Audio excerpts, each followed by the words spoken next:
5 আগস্টের পর জামিন পাওয়া যেসব শীর্ষ সন্ত্রাসী নতুন করে অপরাধে জড়াচ্ছে তাদের আইনের আওতায় আনার ঘোষণা দিলেন নবনিযুক্ত ডিএমপি কমিশনার মোসলেউদ্দিন আহমেদ। সকালে ডিএমপি মিডিয়া সেন্টারে সংবাদ সম্মেলনে ডিএমপি কমিশনার আরও বলেন, সড়কে দায়িত্বরত স্বেচ্ছাসেবীরা সাধারণ নাগরিকদের সাথে দুর্ব্যবহার করলে তা সহ্য করা হবে না।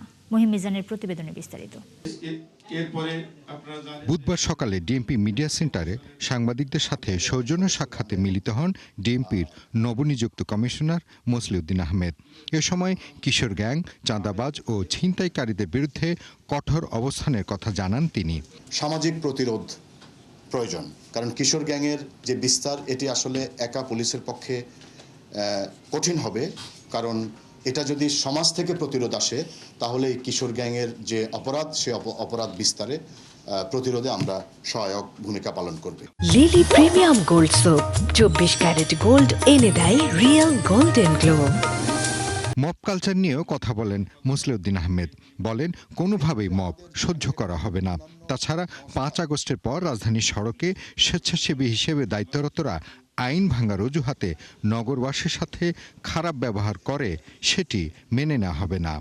আমি আপনাদেরকে দৃঢ়চিত্তে বলতে চাই যে মব কালচার হবে না ঢাকা শহরে, এবং যদি কেউ মব কালচার করার চেষ্টা করে সেক্ষেত্রে তাদের বিরুদ্ধে আমরা কঠোর আইনি ব্যবস্থা নেব। কেউ যদি আইন না মানতে চায় তাহলে তার বিরুদ্ধে আইনগত ব্যবস্থা গ্রহণ করতে হবে। তার সাথে কোনো ধরনের দুর্ব্যবহার বা তার কারো গায়ে হাত তোলা প্রশ্নই আসে না।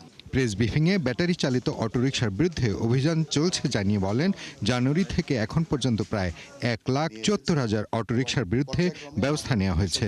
তিনি আরও জানান, জামিনে থাকা শীর্ষ সন্ত্রাসীরা অপরাধে জড়ালে তাদের বিরুদ্ধেও কঠোর ব্যবস্থা নেওয়া হবে।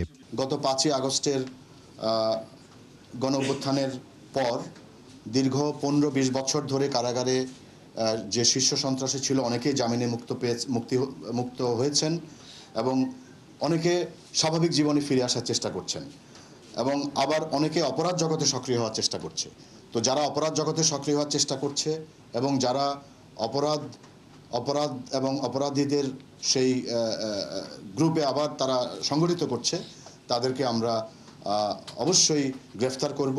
থানায় সেবা নিতে গিয়ে হয়রানির শিকার হলে সংশ্লিষ্ট পুলিশ সদস্যদের বিরুদ্ধে তাৎক্ষণিক ব্যবস্থা নেওয়ার কথা জানিয়েছেন নবনিযুক্ত ডিএমপির কমিশনার। একটি নিরাপদ নগরী গড়ে তোলাই হচ্ছে আমার চ্যালেঞ্জ। মহিম মিজান, ৭১, ঢাকা।